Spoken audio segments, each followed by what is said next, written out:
Welcome to the great, big, beautiful world of XS, everyone. Yeah.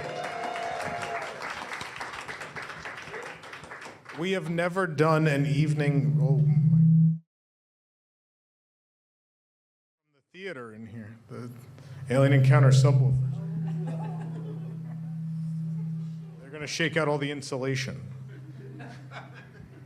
I'll try again. All right, let's try that again. Well, we've never done an evening presentation before, but if there was anything that felt like it was the evening presentation, it's definitely Alien Encounter. So I'm really excited about this because this is something, these are the stories I've always wanted to hear directly from the people that were there. We've heard the stories from the people who weren't there, so let's hear the stories from the people who were there. And what's interesting is, do their stories all coalesce, or does the truth lie somewhere between? You make that decision tonight, folks. So the way it's going to work, Dan Molitor was nice enough. He couldn't make it due to, of course, we have the whole wildfire situation in LA, so sadly Dan couldn't make it. But what Dan was nice enough to do was pre-record his entire presentation. This is a fantastic presentation. It's a little long. That's why we will have live presenters up here in a little bit with me. But I'm not going to bring them on stage because Dan is going to tell you some fantastic stories for a little while.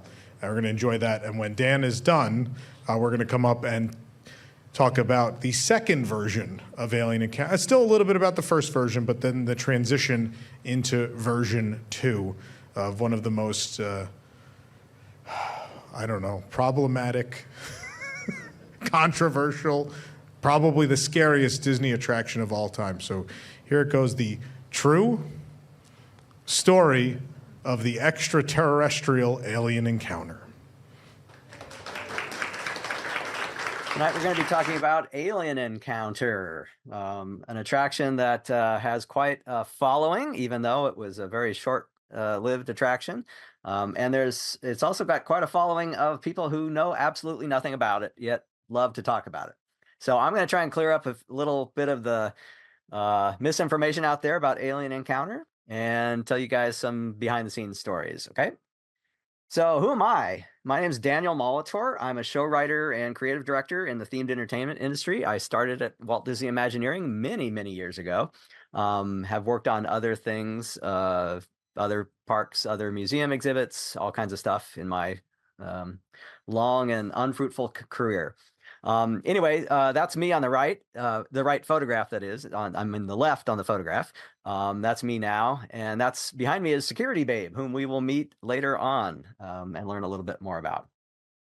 So back then, 1994-ish, I was a young and youthful and very naive show writer at Walt Disney Imagineering. I worked on the Alien Encounter project almost from the beginning, certainly from the beginning of the project at Disneyland, and then later the rather disastrous version of the project that opened at the Magic Kingdom. With me in the photograph there is Ron Chesley, who was the show producer for both the Disneyland project and the Magic Kingdom project. And behind us is little Skippy, as he was being tested in MAPO, the WDI's production facility. So yeah, I was so young back then. Anyway, so what was Alien Encounter? Most of you guys hopefully have seen some version of it. If not, I'll walk you through the basics. It was a really simple concept. Turn out the lights, play some scary sounds, and do some scary special effects, and scare people to death. That was the simple concept. It was perhaps a concept that wasn't necessarily appropriate for a Disney park. Hindsight gives us that perspective that maybe the Disney audience wasn't quite ready for something as dramatically different as Alien Encounter, but nonetheless we went ahead with it anyway. It was also designed and installed on a really low budget. Even by the standards back then, it was a really low budget, and there are reasons for that I'll get into later. And because it was a really low budget, there just wasn't the time and the money to do stuff that we really wanted to do, and so that contributed to one of the reasons why it wasn't the most successful project. Um, Most importantly, and the thing that I hope you take away from this presentation is that this is a classic example of a project where there were just too many people involved in it, too many people with different opinions about what it should be and what direction it should take and how it should be done. And no one real clear vision that guided the project to completion, and that's really important. And you'll see why as I go forward. But keep that in mind as we move forward. So anyway, it was originally planned to replace Mission to Mars in Disneyland. That attraction was very dated, and the company knew that something had to be done. And this was one of many projects that was pitched to replace that show. So it was developed for Disneyland, but eventually, due to economic reasons and downturn in tourism and other corporate stuff, that project was shut down. All of the Tomorrowland redevelopment was shut down, put on the shelf. And Alien Encounter just sort of, still wandered around here and there in the hallways of Imagineering, and eventually came back again, and it was resurrected for the Magic Kingdom, where it would also replace the Mission to Mars attraction. And finally, it was something of a pathetic failure. We all have them. This is, for me, the one that got away. But we'll talk about some of the reasons why I think it was a failure. So one of the main points that I'm going to make today is that pretty much everything you read on the internet about Alien Encounter is wrong or exaggerated or just coming from somewhere that I have no idea where it's coming from. So I'm going to try and dispel some of the idiotic rumors about the show propagated by experts on the internet. So that's going to be what I'm going to start with. And there's three things I really want to focus on, three totally ridiculous things that keep appearing on the internet, and everybody thinks they know it all, and they repeat these untruths, let us call them. First one was that it was the brainchild of George Lucas, who came up with the idea, and he was intimately involved in the development of it. Secondly, that it started as a project that would include the 20th Century Fox alien xenomorph creature from the very beginning. And thirdly, it was shut down because of so many guest complaints. Okay, so those are the three internet BS points that I'm going to talk about. First, let's talk about George Lucas. Lucas was involved with some very successful projects with Imagineering. He was doing Captain EO. We were right in the middle of the Star Tours attraction development. So this was circa 1986, 1987. The photograph there shows George without his beard, with Tony Baxter, one of the lead creative people at Imagineering at the time.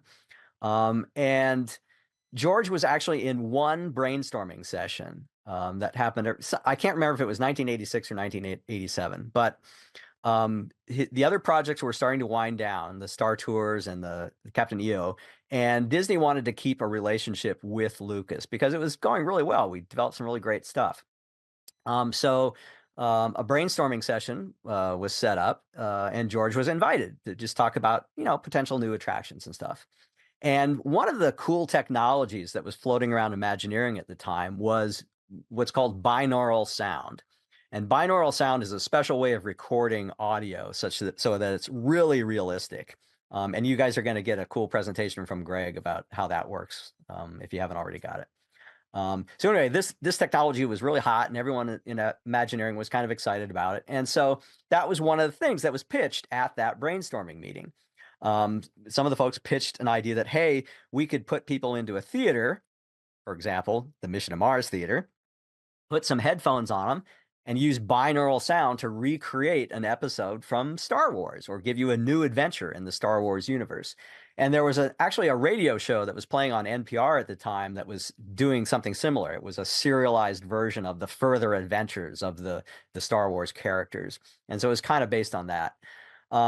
George Lucas didn't much care for that idea. He thought it was kind of boring. And instead, he suggested, well, what if you did sort of a haunted house type experience with binaural sound? And it could involve like a monster from the fourth dimension who's running around, and you can't see him because he's in the fourth dimension, but you can hear him.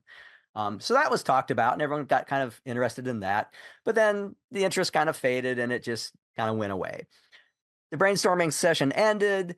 Everyone went their separate ways, including George Lucas, who exits the stage at that point.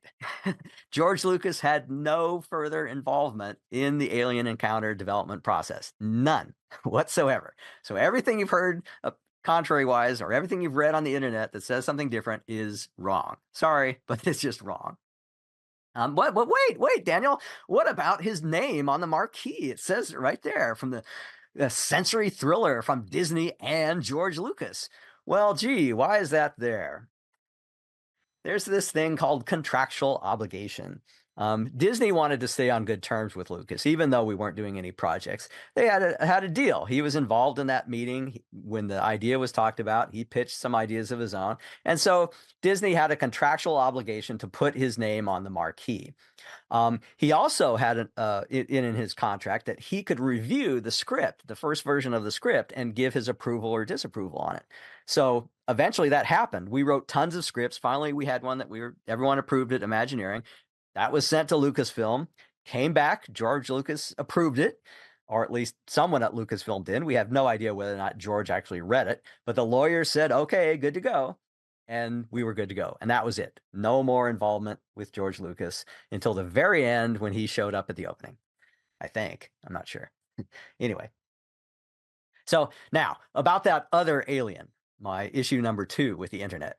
The first actual treatment that Imagineering did for the alien encounter concept was done by Tom Fitzgerald, who I'm sure you're familiar with the name, one of the most creative people to ever work at Imagineering, still there.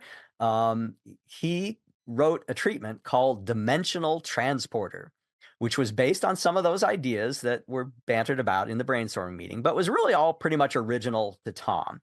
And in that treatment, which is dated December, sometime in December in 1987, he developed all the basic ideas that would become Alien Encounter, the show that opened. There was a teleportation technology that was going to be offered for sale to the public by a creepy alien company. There was a pre-show with a demonstration of that technology. In Tom's original version, that was actually going to be a live demonstration with live actors taking a guest and transporting them from one teleportation tube to another via a sort of magic stage illusion.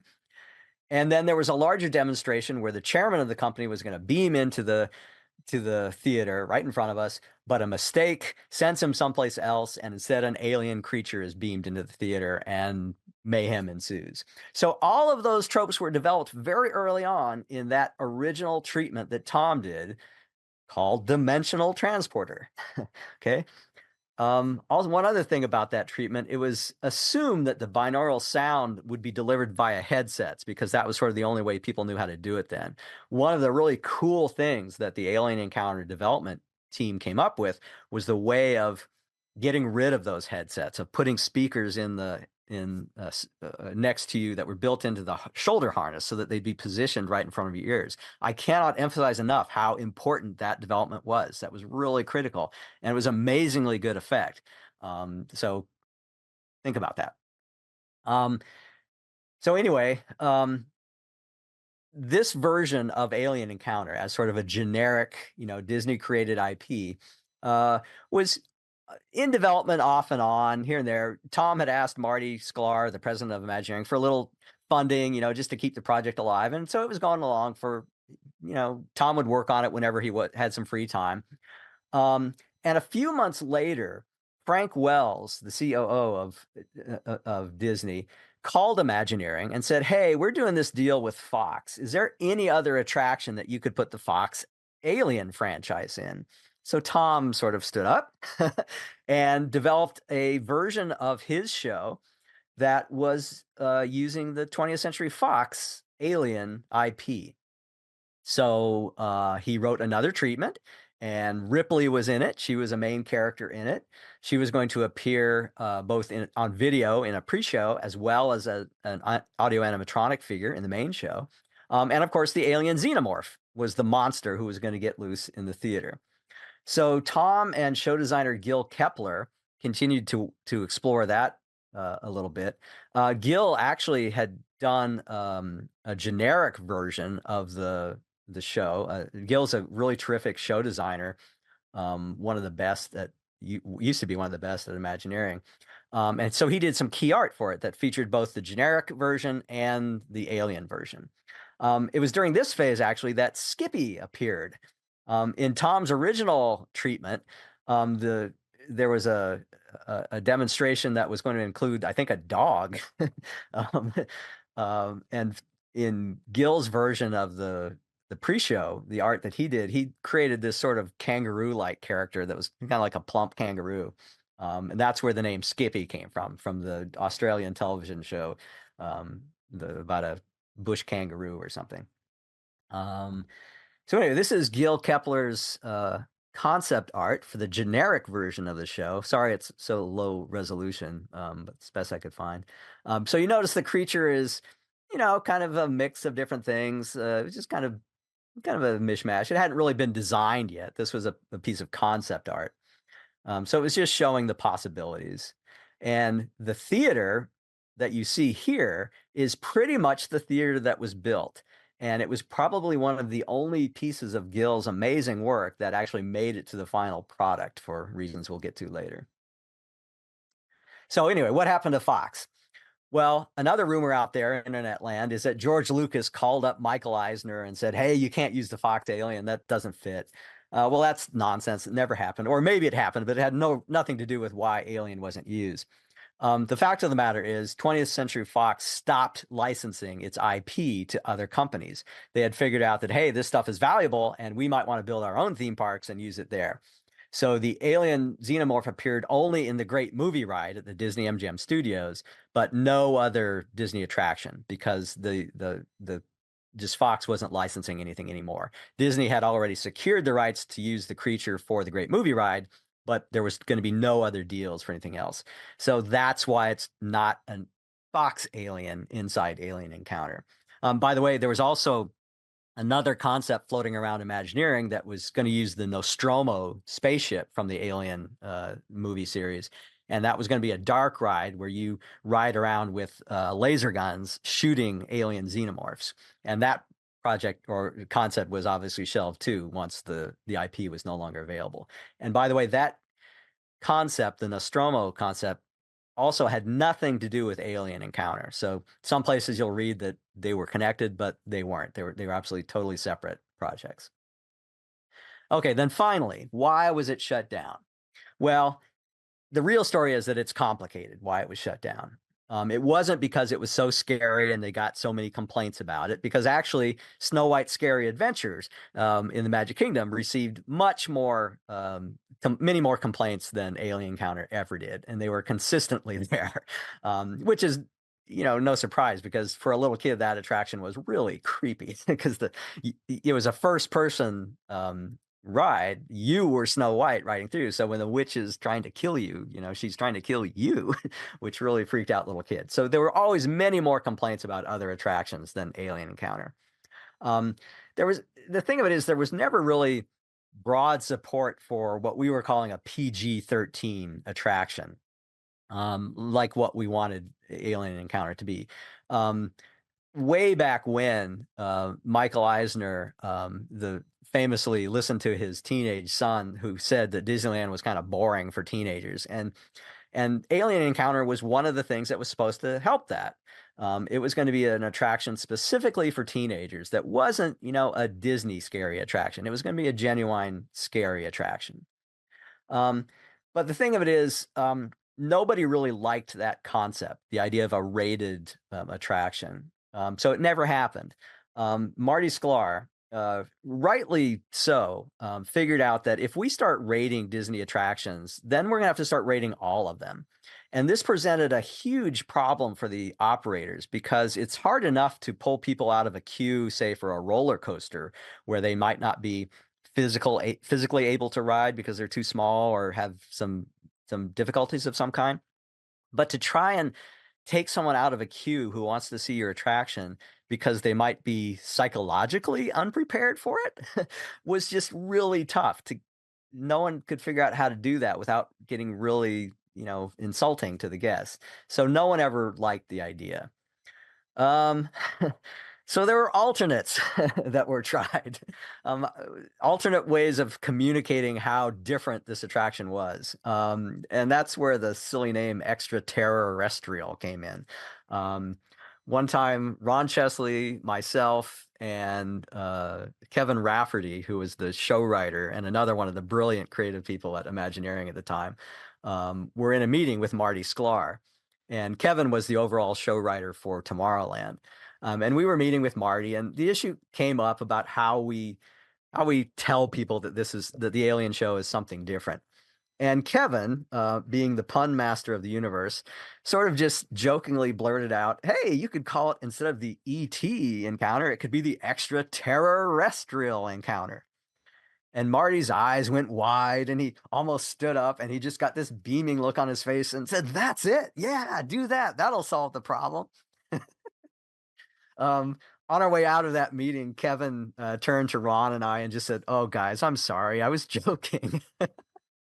But nonetheless, we were stuck with that name, and that was supposed to solve all our problems. Needless to say, it didn't. So, why was it shut down? Well, for one thing, it was really expensive to run. It used a lot of cast members, and it used a lot of LN2, liquid nitrogen, in all the special effects, the teleportation effects, and everything. It used a lot of liquid nitrogen, and LN2 is not cheap. It's really expensive. And unlike some shows that use LN2, where it's just one effect among many that you can sort of turn down or turn off if you want to save a few bucks, we couldn't do that with Alien Encounter. If you turned down the LN2 or turned it off, the show didn't work. You couldn't run it. So if you didn't buy LN2, you couldn't run the show. So it was really expensive to run. Another issue was that Disney was starting to get interested in putting more of its own animated cartoon IP into the attractions. So rather than do new characters, new IP for a Disney attraction, the corporate wanted to make sure that it was already associated with one of their animated films or other projects. Um, so those were some reasons why it failed and why it was shut down. But here's the biggest one, and this is what I want you guys to really understand. Um, to be a success as a themed attraction, there's got to be one single vision that guides the development of the show, that everybody buys into, that everybody understands, and everybody does their best to try and make real. And Alien didn't have that. The concept was very divisive from a very high level, for various reasons, some of them philosophical, some of them technical. But everybody had different ideas about it, and there was no one vision for it that guided it forward. And the way it was developed, because first it was developed for Disneyland and then for the Magic Kingdom, there were different teams constantly working on it, and the people who were involved with it in the first phase were still kind of involved with it in the second phase, and the issues were so divisive that it, it it just never gelled. So it that was a big problem. The other thing was that it was always labeled as a sound show. It was indeed based on binaural sound. That was the initial concept for it and the heart of the show. But as the team developed the show, we very quickly realized that it was much more than that, that it was really relying on these amazing special effects that were being developed, and the way that the guests were involved in the show and the way that it used the guests' own imagination in the show, all these other things that weren't related to binaural sound.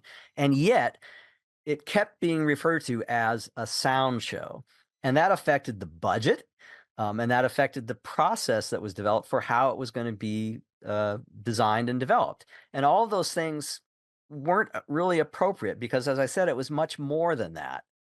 So it was kind of just doomed from the start. So anyway, what have we learned? Well, the internet's an amazing thing, but there's a lot of BS on it. So don't anytime you see stuff about Alien Encounter, just take it with a grain of salt. The other important takeaway is that Imagineers are people too. We make mistakes sometimes. And there were a lot of mistakes made on the Alien Encounter show. And you can pick your favorite one to talk about. But anyway, enough griping about that. I want to show you a few behind the scenes things from the show as it was developed first for Disneyland, because that's where a lot of really amazing stuff was done by people like Gil Kepler and others. So I want to show you some of that stuff. Um, this was the show was originally going to be part of the big redevelopment of the Tomorrowland at Disneyland, and that project was going to have a bunch of new shows, replacing a lot of the old ones. Again, Alien was going to fit into the Mission to Mars attraction, the old Mission to Mars attraction. And a lot of work was done to develop how that would look.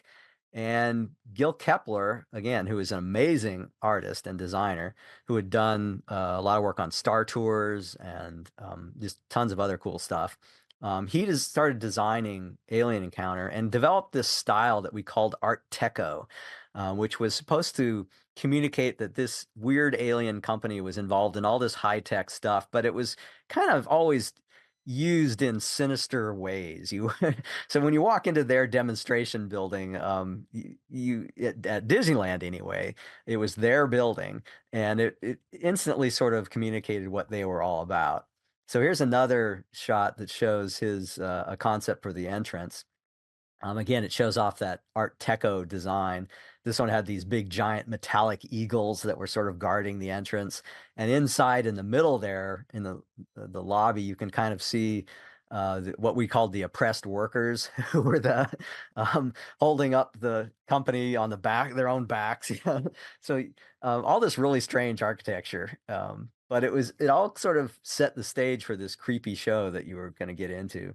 Another scene that we developed for the Disneyland show was a security station. Before you walked into the main part of the building, you were scanned by a security officer. That's her up in the big video display above the door. We called her Security Babe. That's where she came in. That's who you saw in my photograph.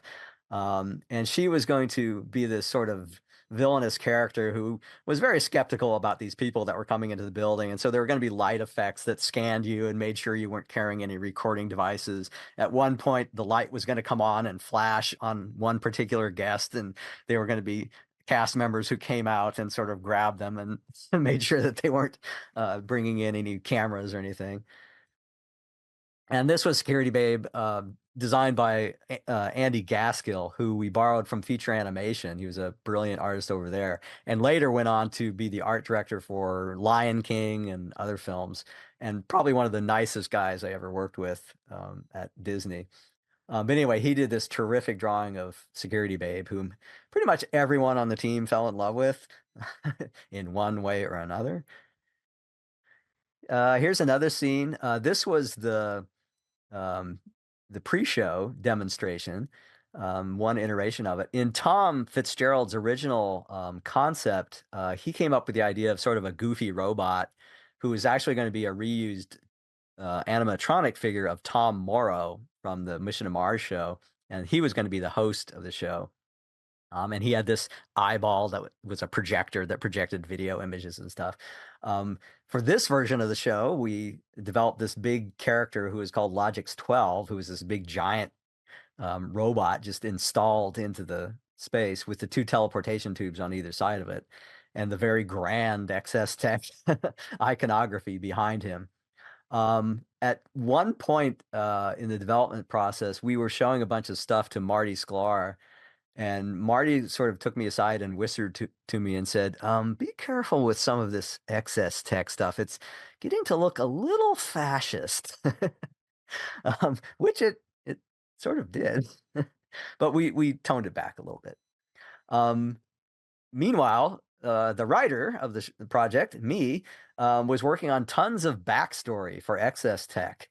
One of the things that a show writer does is work on stuff that helps the team. It's not necessarily going to be material that the public is going to see, but it helps the team develop their work. So what I did, I developed tons of backstory for the characters and for the company itself, and passed this out to the team members just to keep everybody, aware of what the tone of the show wanted to be, and Gil Kepler especially really got into this stuff, and I think it helped inspire some of his terrific work. And I've also seen some of these documents on the internet. I have no idea how they got out there. And the problem is nobody understands them because they were very inside uh, jokes for the most part. So you'll see stuff on the internet and people have no idea what the heck we were talking about. This was a fantastic bit of insider art. This was a piece that Gil did for me when the project was shut down at Disneyland. This is the excess tech human resources department basically terminating employees after their project was done. Not that Disney would ever do this. This was another piece by Andy Gaskill. As we developed the Skippy character, Andy did the first sketches of it. And I just absolutely love these. Um, uh, this essentially was the creature that we built. We made him a little fluffier, a little fatter, and plumper, just to be a little more comical. But Andy just nailed it. It's funny. One of the creative executives on the Disneyland project looked at this sketch and said, "Nobody is ever going to like that creature. No one's ever going to feel sorry for him." And it turned out, we built him, and he was one of the best animatronic characters we've ever done. And people loved him. So it just goes to show you that, people can have different opinions. Here's some video of the original Skippy character as his animation was being tested at Mapo. To this day, I think he is still one of the most expressive animatronic figures Disney has ever done. It was just amazing. And I wish I could remember the name of the gentleman in the video there. I cannot remember his name.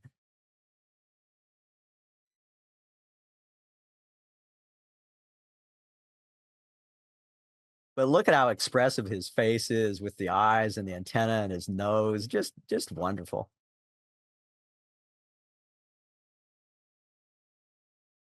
And of course, one of the constraints that the animators had was that he was enclosed inside a fairly narrow, plex tube. So all of his animation had to be confined and very restrained and subtle. So I thought they did a brilliant job. Andy also worked on some ideas for what the creature itself would look like. And you cannot imagine how complicated this process was. This was kind of a slug creature. Here was one that was more insect-like. One of the directions that we gave Annie was that with binaural sound, the high frequency sounds work better than the low frequency sounds. So we wanted a creature that had lots of skittery parts to it and sort of insect-like chitin armor and things. So this was one of his first developments with that direction. Here's another one that sort of combined the squishy alien with more sort of insect crunchy alien. And then there was this, which a lot of people on the team loved. And this is the one that we actually developed. We thought this was going to be really cool for the sound portion of the show because he's got lots of crunchy legs and things that'll make cool sounds. He's got these swishy tail, and he's got this amazing zipper mouth with these big giant teeth that would be drooling all over you. So we love this one. Unfortunately, not everyone agreed. There was a ton of very animated discussions about what the creature should look like. And there were two camps that eventually developed. One, the camp that I was in, and the one that was championing Andy Gaskill's design, was that it had to be really scary. And we didn't want it ever to be seen in its entirety. We'd never shine the lights on it. It would always be covered in smoke and hidden behind, darkness and shadow. And you just get flashes of it that your own imagination would then piece together into the scariest monster that you would ever see. But then there was this other camp that thought, no, Disney villains have to be seen. And if there's going to be a scary monster, it has to be kind of an elegant scary monster. And the example that they always brought up was Maleficent, the dragon from Sleeping Beauty, which is scary, but it also has sort of a classical elegance to it. So someone came up with the bright idea of, oh, well, let's do two versions of the aliens, and we'll see from each camp, and we'll see which one works. Well, the other camp hired this illustrator named Rowena Morrill, who is a brilliant fantasy illustrator, did a lot of book covers for fantasy books, and really, really nice art. And they hired her to develop a creature. And she did, and it was pretty cool. but it was very definitely a fantasy dragon sort of creature. It was very elegant and beautiful, but it wasn't really creepy scary, so it didn't really fit in. So no one was really happy with any of the aliens that we designed. So rather than have one person say, "Oh, we're going to go this direction," it was decided to do a compromise, and nobody won.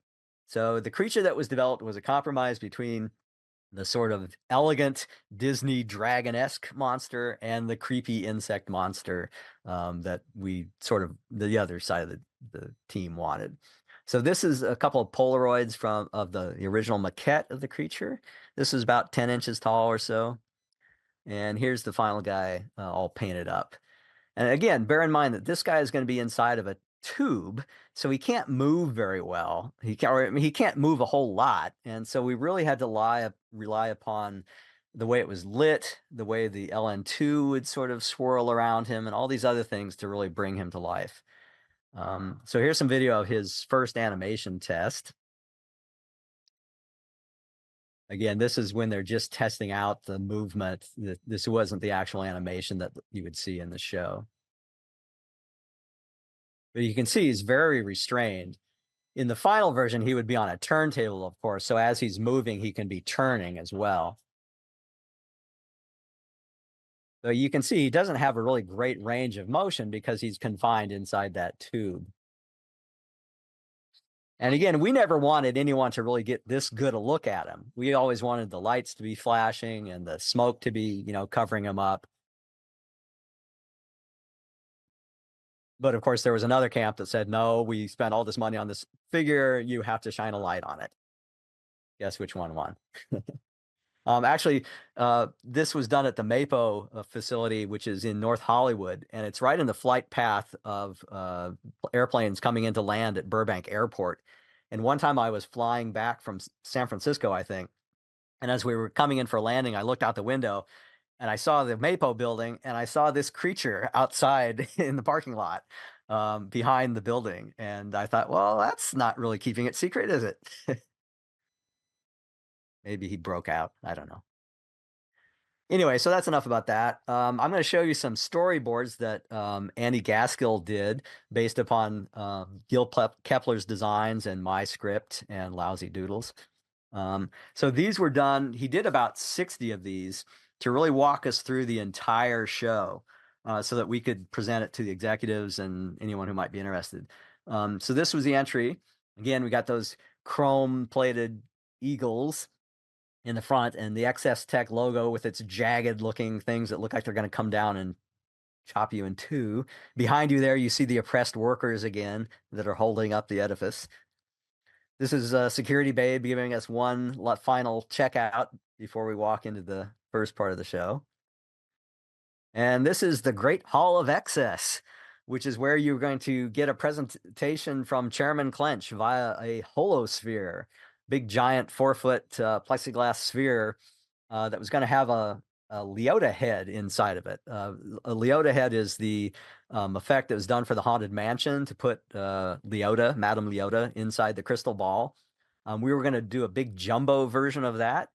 This was the first time that we tried doing the projection from the inside of the face, that was later how the effect was upgraded in the Haunted Mansion. It was about 4 feet tall. We did it. It was really cool. It looked really super realistic.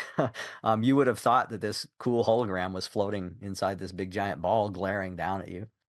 And this was our first introduction to the character of Clench, who was supposed to be a really evil guy. And it was supposed to be really obvious that he was this evil alien guy who just didn't care about you, just wanted to get your money. And behind it, there was going to be this cool, very distorted sort of shadow show that was highlighting his talk about the wonders of excess. And then we'd go into the pre-show demonstration. And again, this is Logix 12, the big robot. I can't emphasize enough the scale of this guy. His arms were actually designed to be backhoe arms that were going to be animated like an animatronic figure. It was really huge. I remember showing this to the Disney operations guys the first time, and they were just, his jaw dropped, said, oh my God, we're never going to be able to maintain that, which is probably true, but we went forward with it anyway. He also had really cool projected eyeballs and an animated effect inside his mouth. We kept the eyeball gag for the final figure, although it was laser animation. In this version, it was actual projected video. And of course, we figured out how to zap Skippy. This was the original version of the fried Skippy, which was a little too intense. We came up with a slightly more comical version. Had some really cool special effects in him to do the sparks between his antennae, and when his paws looked like they touched the inside of the tube, they sparked as well. It was really a great effect. And in this version of the show, and I always felt that Skippy was the hero of the show. He was the one who survived, and the robot was the one who gets shorted out. And I thought that was really important because I wanted to show that Skippy, who was the stand-in for us, was going to make it. He was okay, and it was these evil aliens who were going to fail. And so I thought that was really important to do that and set that up in the pre-show, and then follow through with it in the main show as well. This is inside the main theater. This is probably the main theater was probably the one piece of Gil Kepler's amazing design work that made it to the final attraction that was installed in Florida. The chairs, especially, I loved, and a lot of the credit for those go into production designer Ron Dixon, who worked out how that harness worked and how that would place the speakers right in front of your ears, and just really did a fantastic job making the whole thing real. Every time Imagineers talk, we almost always mention all the other people whose names you never hear, but who are responsible for all the great stuff that you see. And whenever we can, we try and name them. But there's just so many people that are involved in creating a show like this, or like any themed entertainment show. In the original version of the show, we had 3 monitors in each cluster. That was cut in the budget. But you were in the same basic show. You were seeing a live view back on their planet. In the original version of the show, and this was part of Tom's original treatment, Chairman Clench was going to grab a volunteer, in quotes, from their audience back on their planet and send him to Earth. And that was going to be the first teleportation effect that we see. Of course, it goes awry, and Bob, as he was originally known, although we called him George for reasons that you might be able to figure out, George doesn't quite make it. He goes away. And this was going to be a really cool effect. It wasn't going to be a full animatronic figure. What it was is going to be just a single head, an animated head on an invisible pole, and then just nothing but special effects around him. So it was like he wasn't quite materializing. He wasn't quite all there. And this was the head that was sculpted for George. I still have this. It's sitting in my garage. But that was all that was going to animate. His jaw was going to open and his eyes were sort of going to glow. And then it would just be swirling LN2 and effects. By the way, I mentioning the effects. Oh, yeah, you know what happened next. I really want to focus on some of the physical effects, because the more we got into the show, the more we realized that, again, it wasn't just the sound. It was all these other amazing effects. And the effects that were developed were just fantastic for this show. Just think about it. You know, in a fraction of a second, we were able to change the solid teleportation tube to a shattered tube. We were able to get the alien creature in and out of there without you seeing it, just by turning the lights off for a split second, dropping him down instantly, and then bringing the lights back up again. Just amazing effects. The effects guys just really pulled out all the stops, and it was absolutely some of the best stuff that Disney has ever done. In the end of the original show, Clench is really pissed off that nothing is going right and nobody's going to buy his teleportation system. But he insists that the people get that creature out of there as any way they can. They try and tell them that, no, we can't do it. We don't know where it will end up. He tells them, do it now. And fortunately, it gets beamed back to their planet. And so Clench was actually going to get his comeuppance in this version of the show, which, again, I thought was really important. So the evil guys don't win in the end. And the last thing that you were going to hear as you exit out of the theater is the security babe ushering you out, while behind her we hear the sounds of Clench being eaten by the alien. Okay, one final treat. As you know, the show opened in 94, was it? Yeah, whatever. and it was a horrible bomb.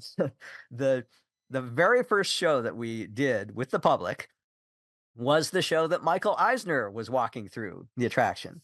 And we had begged the audience or the operators not to let little kids into that show. Please, please, please. So sure enough, when Michael Eisner walked into the attraction, there were little kids in the audience. And when we got to the main theater, about 2 seats away, there was a 5-year-old boy who, as soon as the harnesses came down, he started freaking out. As soon as the lights went out, he started screaming at the top of his lungs, "Get me out of here, Mom, get me out of here," with Michael Eisner sitting right there next to him, wondering how this show was going to work.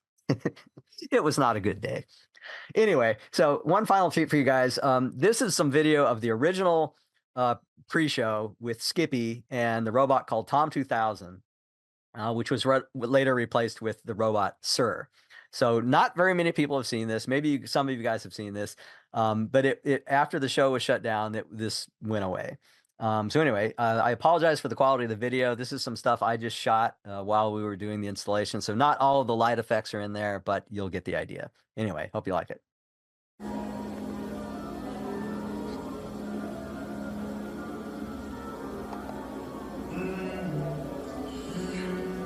This is when you're walking into the scene.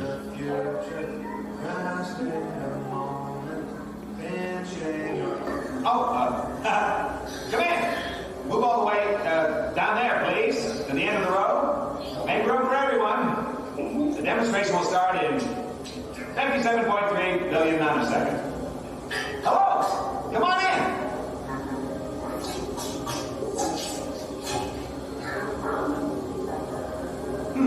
Circuit Q must be synchronized with Circuit Y. Circuit Y? Why, certainly.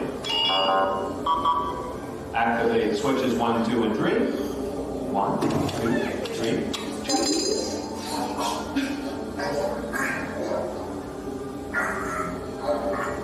Gosh, I've never seen so many humanoids in one place. Hey, didn't we meet on the 12th moon of Barth Megalax 7? Or was it the 7th moon of Megabarth 12? You know what they say, the memory chips are the first to go.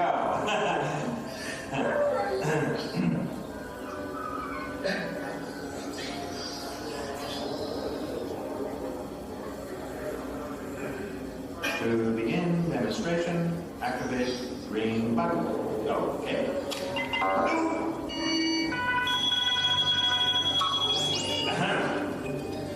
Welcome to the great big universe of XS. I'm the XS2000 Technobot Presentation Unit, programmed to show you how to seize the future. And you're probably asking, what could the galaxy's leader in sophisticated consumer technology possibly do for me? Well, how would you like to travel anywhere, anytime, at the touch of a button? Science fiction? Science fact. XS Tech is here on Earth to offer you, for a modest fee, the ultimate mode of transportation. Teleportation. This is the fully operational XS Series 1000, the first in a complete line of personal and commercial teleportation systems capable of sending solid matter and biological life from one place to another instantly. See for yourself the wonders of XS teleportation.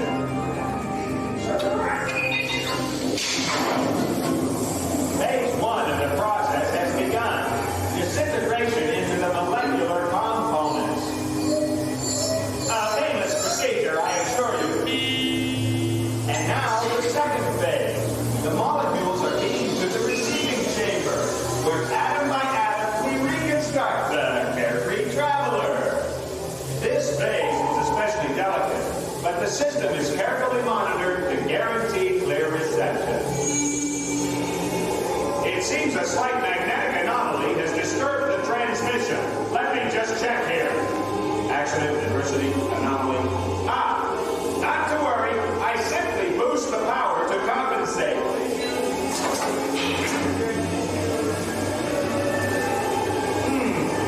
Perhaps another boost.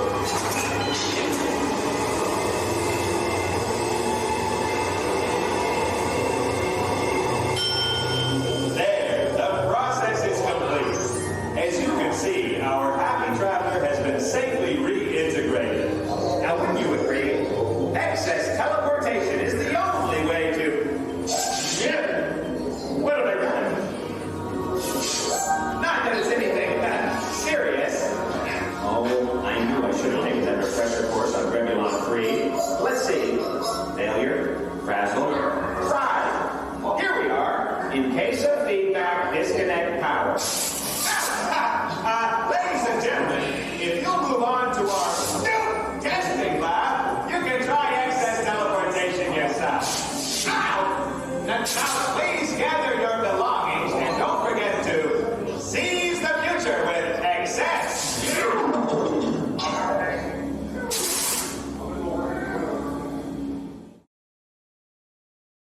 So that was the original version of the pre-show. Love it or hate it. Some people loved it. Some people hated it.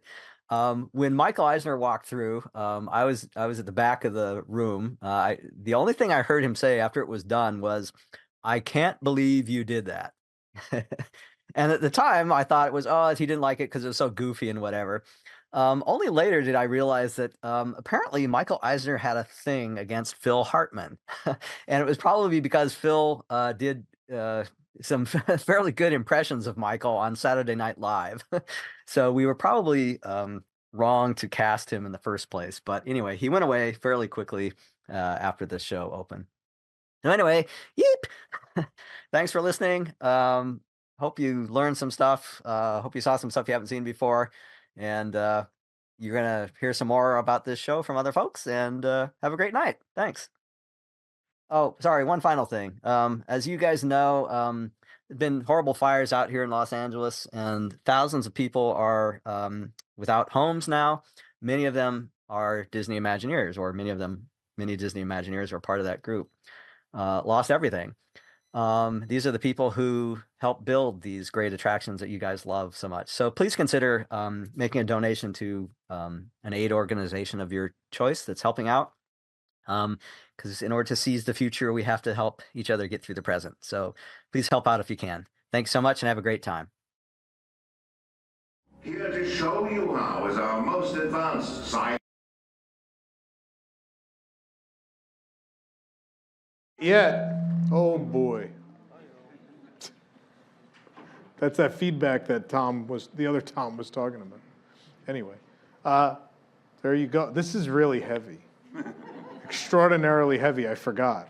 Instant headache wearing this. Wow, it's huge. I didn't forget how big it is. Anyway. You don't have to wear it the whole time. No, I'm about to give it away. Once Lucas comes up here, it's going away. But it's very fragile. I can't just put it down on the ground, I've been told. So, is he coming? Yeah. There he comes. I relinquish the crown to you. Thank you. So, Mike and Greg and Darrin, thank you for being here. Could you let everybody know your roles on the ExtraTERRORestrial Alien Encounter? Darrin Hughes. I was the lead animator for the first round, and co-animated the second round with Doug Griffith, and Eric Swap was the show programmer for the entire project.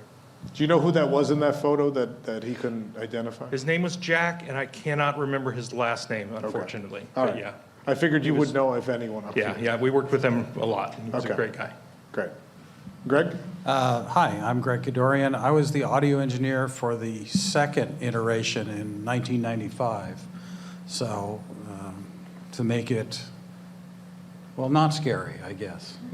Okay. Not as scary as that first one. Not as scary as the first one. So we'll go through that. And Mike? I had no idea what I did. I just showed up. My name is Mike West, and I was brought in on the second version, Alien 2. Alien 1 was well worn. But I was brought in and did a little bit of writing on the second version, and also worked with a magnificent guy named Joe Harrington, who was the sound effects wizard on the binaural productions. Although it wasn't a sound show. No. Yes, it was. It was. You're We'll say biased. that. I'm the audio guy. I know. Okay. So you were there for show 1. Can you take us through a little bit of the lead up to show 1 and your side of what happened maybe in between? So it was a long time ago, but so I did the programming for the pre-programming in Tahunga that he was showing, or at Mapo, I can't remember, which we were using both buildings for things at that time. And then when we went to the field, like all installations, and animators, and I mean, everybody on the project, all WDI people, kill themselves for the installation. It's just a really grueling, I mean, if you aren't exhausted when it's done, you're not doing it right. So it was a typical installation in that way, but it was the first time I had the opportunity to work with Stage Magic components, and that was awesome, and I've ever since pushed hard to try to include that sort of thing whenever it can work with a show. It's just amazing to pull off that integrated with technology and all the other stuff we do. Can you explain what that is in case people don't know? So the Skippy, the pre-show with Skippy, uses a well-worn piece of stage magic to allow him to look like he's appearing in the tube, and you can see underneath him. So he couldn't possibly do that, but it's a mirror gag to hide the fact that there's a literal lift that goes up and behind it. And then you use LN2 to keep you from seeing that Skippy is moving up. So, and then trying to get the timing just right between the lighting and the LN2, so that works. And then the main show was the same thing on steroids. It was really interesting. I think we got it working better the second time, at least in Theater A. There are 2 theaters, but being able to get that giant alien, 9-foot alien, up there and get the LN2 to cover him, and the what was it, the plex that would go opaque, forgot the name of the effect, to time just right so it looks like he just appears after a beat. That took an awful lot of work and was very dependent, as Dan mentioned, on the LN2. So during the second one, my job was primarily to make Theater B look like Theater A. And Doug Griffith came in to do the pre-show because we just had too much to do in too short amount of time. A lot of the other disciplines had hardware already installed and everything was kind of almost there. We had other things that got added, but the programming and the media all had to start from scratch, I think. I don't know if anything got saved from audio and media, but I know all of our work had to start from scratch. So it was a ton of work. Doug did an amazing job with Sir and the pre-show.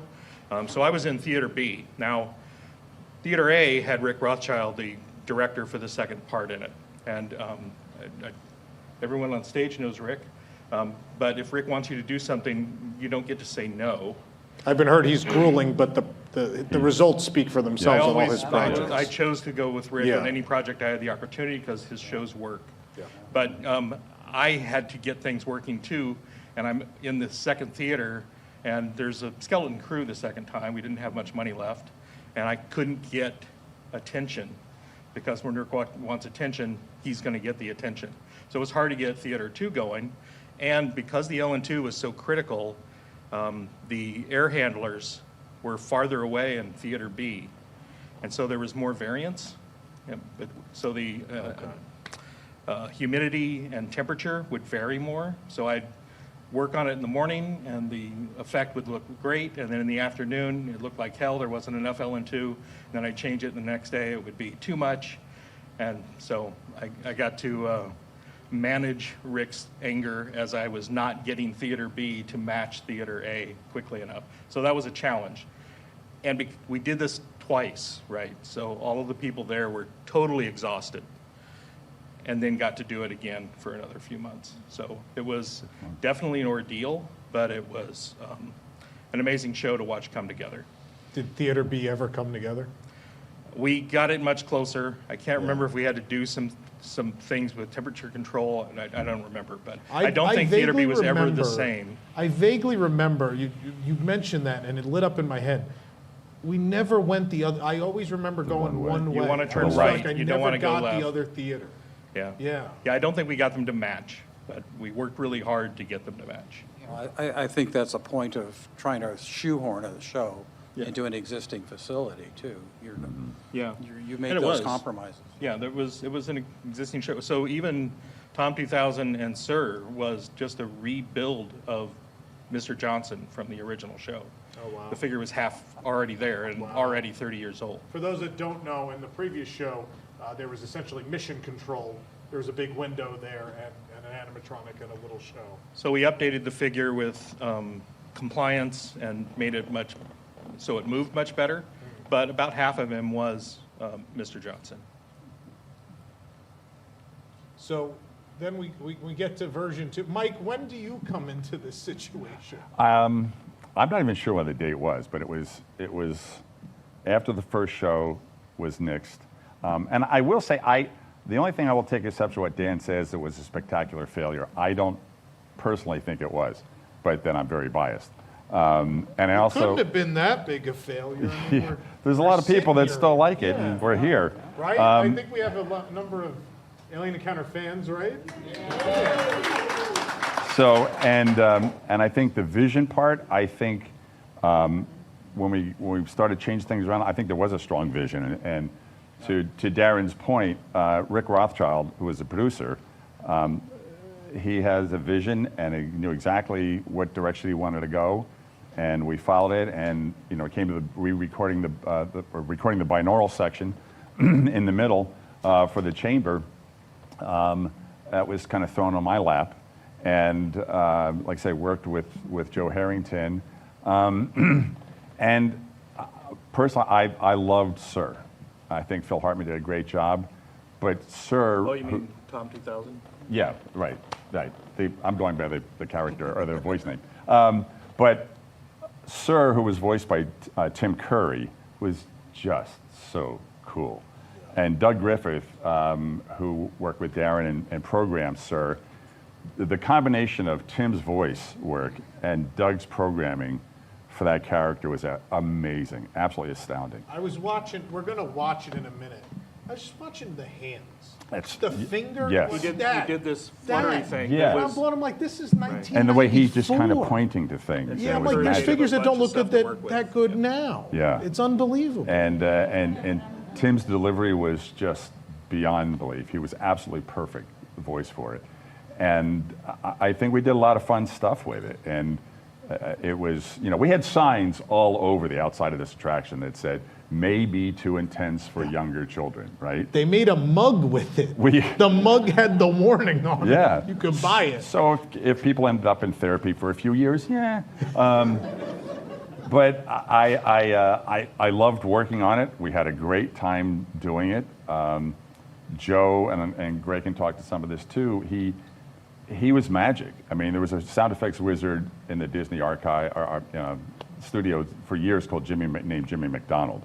Joe became the new Jimmy McDonald. Joe is still working at WDI and doing crazy, wonderful things. But Joe lived and breathed the development of sound effects for every show. I did 6 binaural shows with Joe, and he was a magician in every one of them. All I had to do was sit and listen and go, yeah, that's cool, and Joe would do it. But I mean, if we just, maybe we're jumping ahead, but talk about some of the things that he did.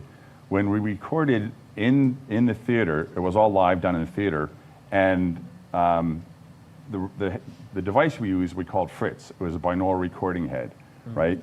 And the original one, there's smoother ones now, but it actually had ears on it, and it had felt up top and felt along the shoulders. So that gave the sense of how the sound was going to reflect, off of hair and clothes. And I mean, just some of the things that when the creature went out and went around the theater, Joe was suspended from a harness, and he clipped on these metal bear claws, and we had a rope down below, and we would swing them like a big bell, and Joe would fly across that chamber, reach the far metal wall, and scrape his knuckles against the wall to create the sound of this creature moving around the theater. And my personal feeling on seeing the creature or not seeing the creature, I liked seeing him, because once you got a glimpse of him and those lights went out, now you thought, holy crap, that thing is now behind me. Yeah. And there's a lot of great head imagination that can go on. We did Soundsations. It was all in the dark with no visuals. But I think the fact that you saw what this horrible thing was, and now he was out and around you, to get the glass breaking effect, Joe rigged up this crazy contraption. We had Fritz sitting like in the second row or third row back, and Joe hooked up this catapult with CO2 and dumped 500 Navy pea beans into this thing and aimed it at the head. And when it came to the sound for the glass break, Joe shot this thing off, and it fired 500 pea beans at Fritz. So you hear these things clanging and banging all around the head. I mean, it was spectacular, and that's the way he did everything. So I want to go back a second, because you told me a story on the phone the other day. So we're going to kind of go back to version 1. You were at was it a test viewing, a test just, well, I don't know what it was the called. Eisner night. Yeah. I'm not sure who the 5-year-old was that Dan was talking about, but we had saved the showing. We didn't talk to our family about, at least I didn't, say anything to family and friends about what this was. So this is all WDI family and friends. Right, and when it came time for the Eisner review, By the way, 10 minutes of which before Michael got there, I'm standing outside and we're waiting for him, and you hear this crash, boom, smash, boom, and you hear this, oh, and you walk in, and not Darrin, but one of his colleagues had dropped a laptop down the tube and had just gone smashing down to the bottom and, yeah, into the basement. Wow. And hit your subwoofers, I think. But so that was a good start to the evening. But Michael came in, and I had brought my daughter, who was 13 at the time, and my wife, and we're sitting in the circular seats, and Michael was here and I was here, and my daughter Katie and my wife was here, and the show goes off. And people are screaming and yelling, and you know the lights are out, and it's this wonderful thing. And Michael leans over and he says, "Do they do this all the time?" And I said, "Well, it's the first time we've seen it." But no, every time. And I said, "Yeah," because I thought this is great. He thinks this is really cool. So I go, "Yeah, this is great." Well, the lights come up, harnesses come up, and we start to exit. And I wanted to introduce him to my family. And so the next level down, and my daughter is bawling. I mean, she is just hysterical. And I go, "Michael, this is my wife, this is my daughter, Katie." And he looks at Katie, and he said, "This is your daughter?" And I said, "Yeah." Oh. 7 o'clock the next morning, you get a call. "Michael thinks it's too scary." So I always blame my daughter that we had to redo it. True story. What is it? Michael Eisner's son, your daughter, why are all your children ruining everything? Stop, please. I should have gotten her together with Breck Eisner. It could have been a great pairing. But that's a true story. And that's kind of what started, you know, the things rolling uphill. But it was, we had a blast doing it. It was a lot of fun. What did you all think of show one, and then what was the general consensus backstage at WDI? I know, I liked the binaural part, but it wasn't a sound show. Oh, Greg, we're going to get to Greg's part right up next. Well, the other thing too, because Dan talked a lot about binaural, and I think it was a really big part of the show, because it was one of the first times without headphones that Dan brought up, and the speakers were built into the headset. We just had to make sure the guests didn't lean forward, right? When they were getting clamp scared by the them show. down. I Yeah, think but the they point couldn't, was that they couldn't pull their head out. Right, exactly. But we also had line array speakers We had all kinds- lined up, There's all going from kinds the of tube speakers, yeah. straight out to the wall. So when that creature flew out or flew this way, the line arrays would carry the sound throughout the theater, not just in the headphones or the seat speakers. So it was really an accomplishment, and I think it was a combination of that and the work that Greg and his team did with the audio and the effects that Dan talked about that really brought that place alive. I mean, it was a cool, and I kind of like the comedic touch that Jeffrey Jones and the cast and the other guys, Spinluck and Kevin Pollak, thank you, and Kathy Najimy brought to the characters. I just think there was a real sense, and that along with the evil comedy that Tim Curry brought to the voice of Sir was just a lot of fun. And we even took it as far as the load instructions. Once you left the pre-show, go into the main theater, you know, the spokesmodel would say, "Please move on, please continue to go. I must insist, you gotta go now." It's the first time we had ever gotten nasty with guests about telling them to move, you know, so it was. I love that. If you were in the room, obviously, if you were on the end of the pre-show, you ended up getting through the doors and you didn't even hear her. Right. But if you were in the end of that If you were group, lagging, you're like, oh boy. You got your butt kicked. But it was a very scary show, not just for binaural sound. There's a lot of, I mean, the lights go out. People are scared of the dark. Yeah. People are scared of being constrained.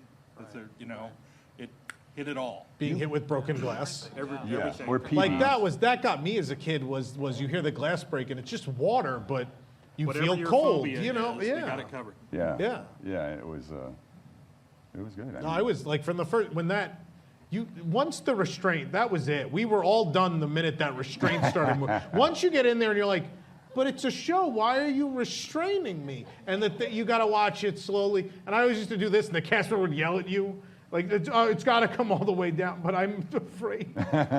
Please don't make me. And I used to I tried all different ways, they're over there. I'm going to try this.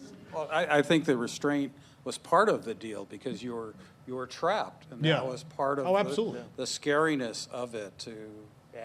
it was part of it. Yeah. Without that. And without it, the binaural sound wouldn't have worked. Right. I mean, it was a conceit to make the binaural Well, let's- sound road. Let's talk about sound. Depending on your molecular structure, you could get out from under that. Yeah. Yeah. Yeah. My 20-year-old molecular structure could have done it a lot easier. We would all be eaten alive now. Greg, do you want to talk? Let's talk about the audio. Sure. You want to run the Yeah, the presentation. Yeah, I think unfortunately we broke the remote, but All right, that's No. fine. We'll just it was an excess just tech throw it up. brand. Yeah. But Katie, if you could cue up his presentation. Because I think we tried to, a little before we came on tonight, we showed the second version of the attraction, but you could see a fair amount of what's going on and understand, but I think what you don't get watching at home in a video is what Greg is going to show you here. Okay. So again, I'll talk about sound design next.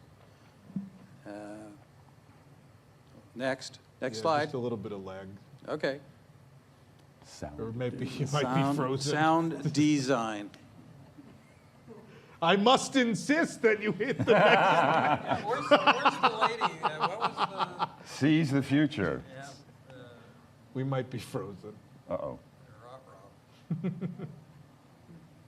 As we sit and stare at this. You know, it's from George Lucas. Yeah, interesting. I heard he was heavily involved. I never noticed that. I never noticed that No. either until just looking at this. It's not in your face. I mean, it's the No. smallest text on the sign, right? You easily miss Yeah. it. And it's not on our sign in the museum. We only have the middle. Wow. Okay, well, We're trying. So Either we're tell us gonna- about It's that an sound. excellent slide. tell us about this slide. Well, and you were here when I did yesterday, or, yeah. Oh, there we This go. morning. Oh, you got it. Okay. All right, so this is the repeat of the slide from the Space Mountain. Was the audio is 50% of the audience experience. And Michael Eisner says, agreed, if it's wrong, it screws up the other half. And this was from Studio Tour when that went south. Anyway, okay, next slide, please. Okay, so we talked about Joe Harrington. He's our principal media designer, and he really pushed the concept and development of the binaural sound. Binaural sound is something that's been around for decades, and every decade or so it pops up as a new technology. Well, it isn't, but in this application, it really is new. And I encourage you to go on YouTube with earbuds or headphones and listen to some of the things out there, because it's really quite amazing. Anyway, so the climax takes place in total darkness, and the sound creates the invasive and realistic environment. And this is what I want to point out about binaural and the restraint clamping you down. That's invasive. It's not like there's just sound over there from the side of the movie theater. It's right there or right behind you. So it is quite good at delivering that scary part. Okay, next.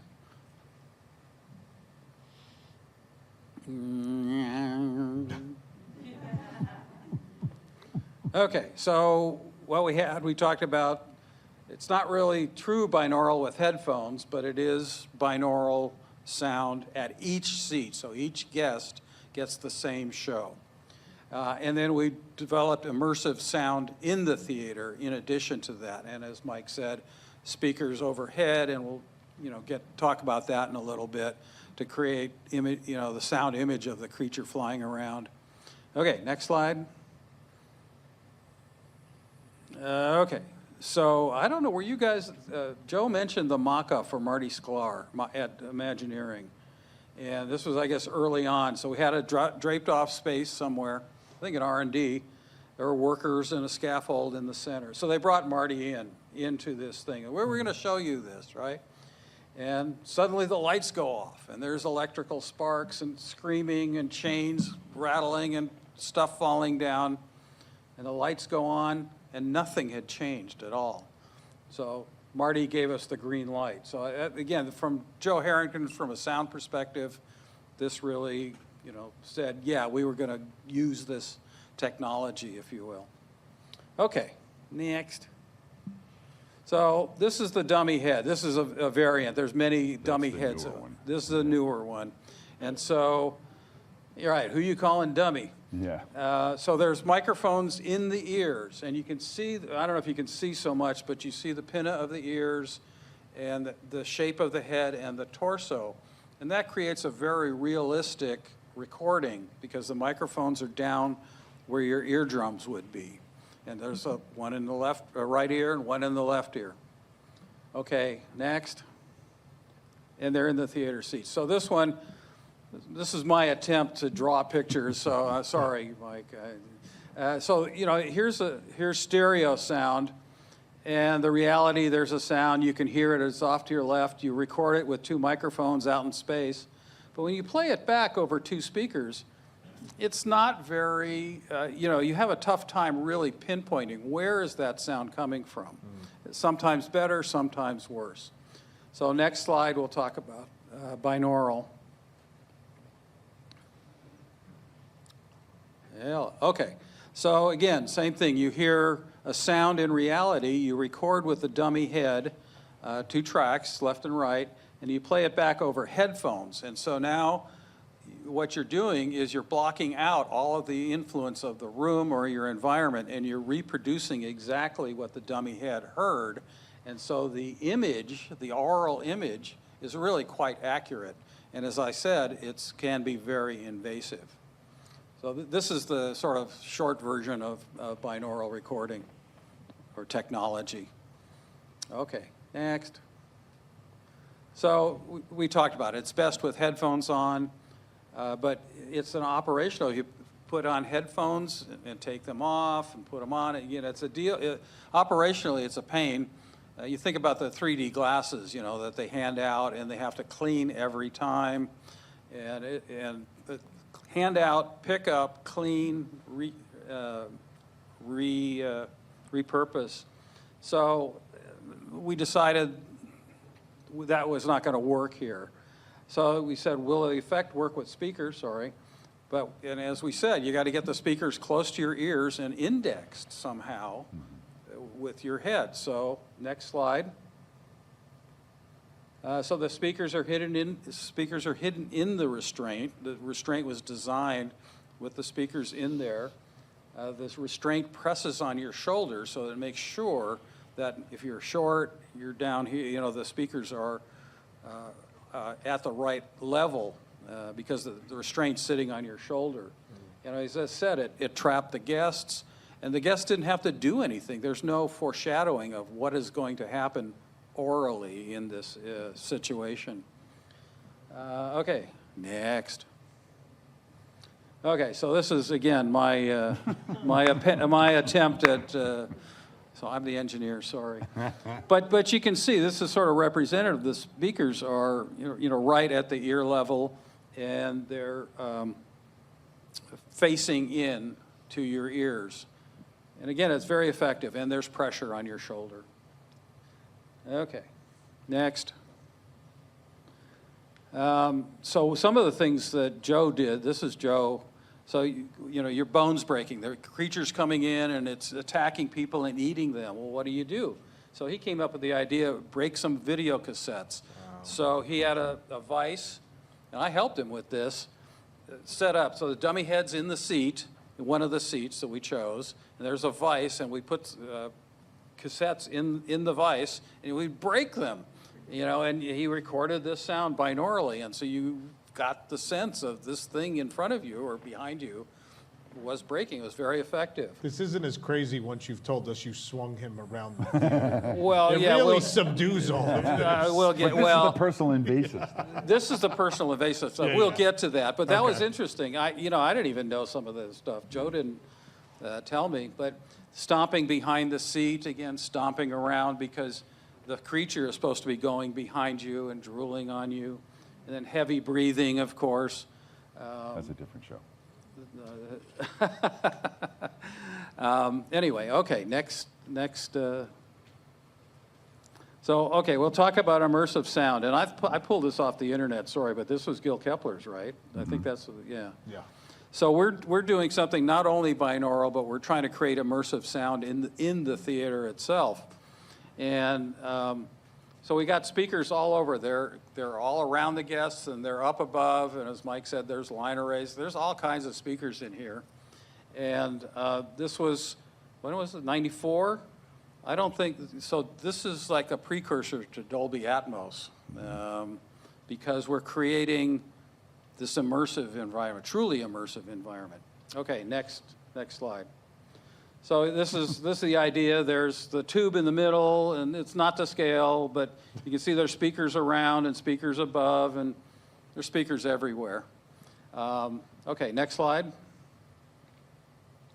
So some of the things that he said, he said he had a bunch of 8-foot fluorescent tubes, tied them together in about a 3-foot bundle, and hit it with a baseball bat to. OSHA beware. Yeah, that's what he said. I said, don't try this at home. Again, this is Joe Harrington. Yeah.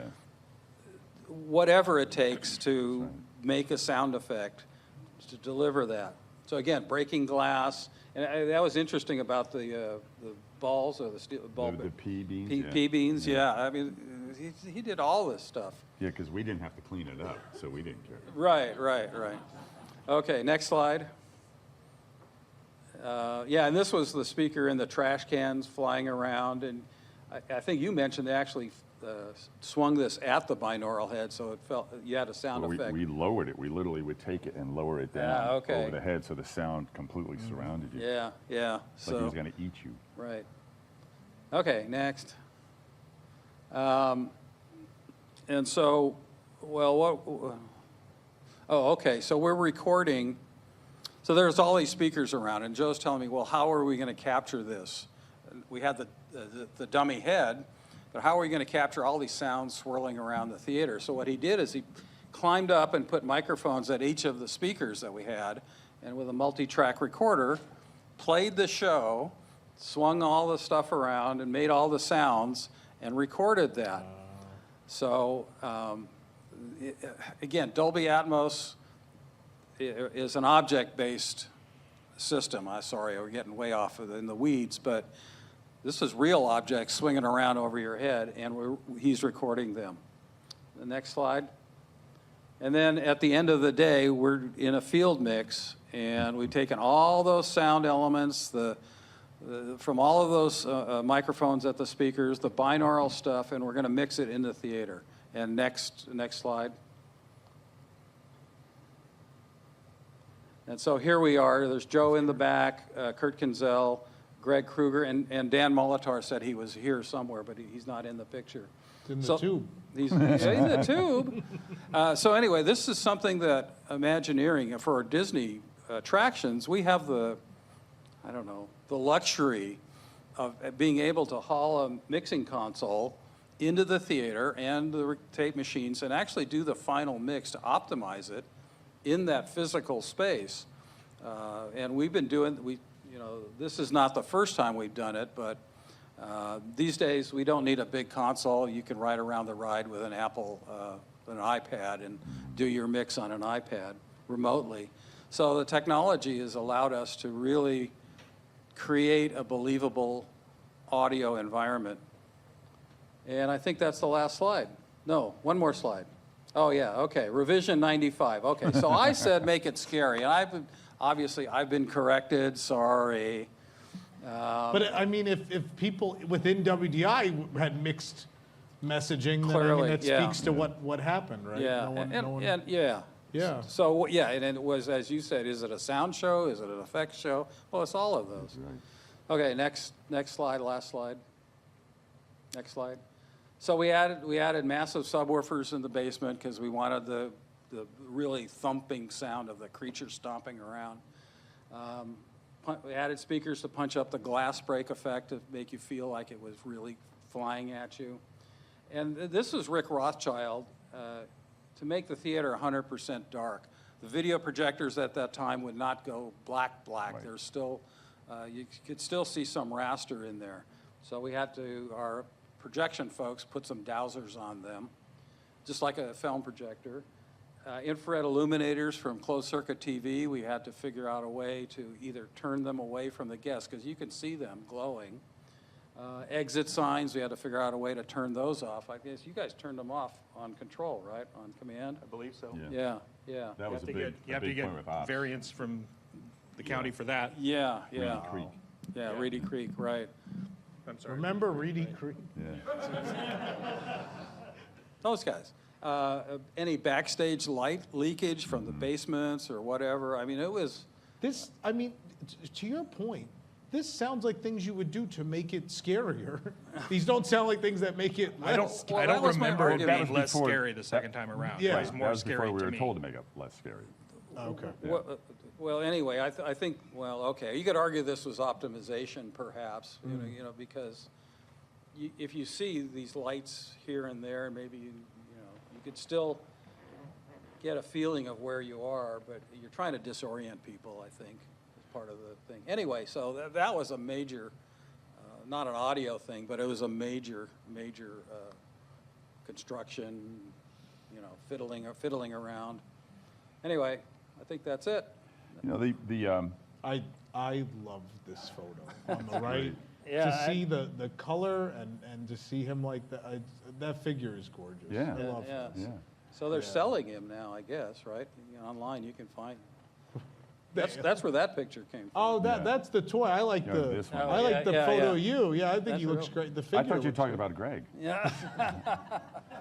They both look great.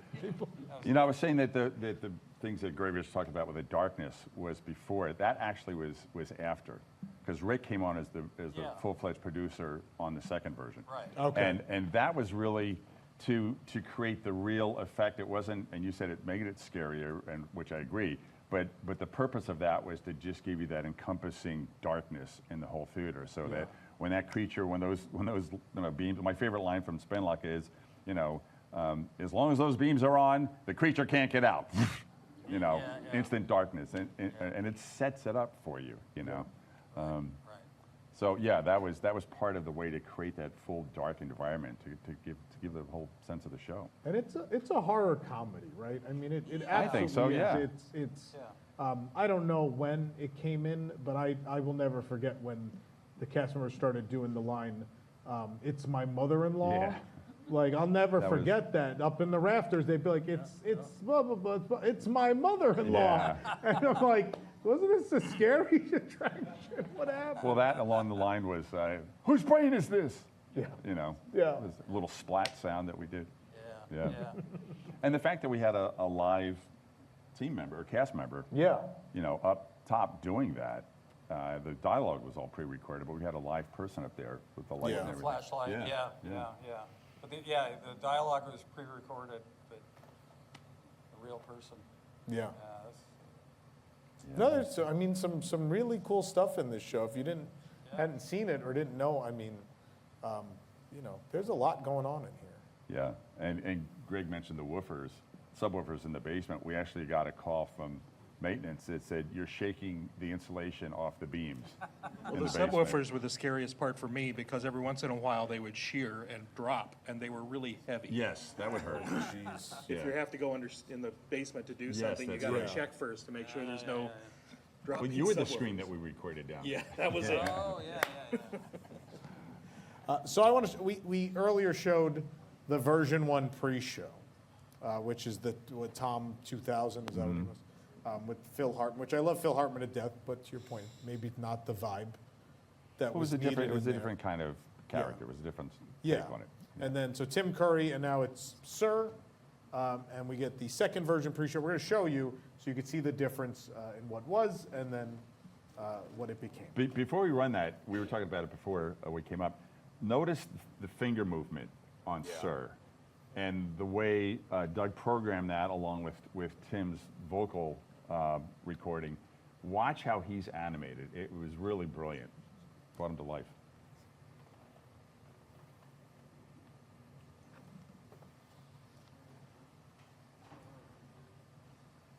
Here to show you how is our most advanced cyberbolic performance unit to date. Welcome, weary travelers, to the great big universe of XS. You may call me Sir. That is SIR, which stands for Simulated Intelligence Robotics.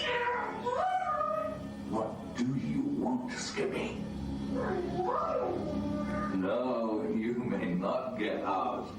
You're our lucky volunteer.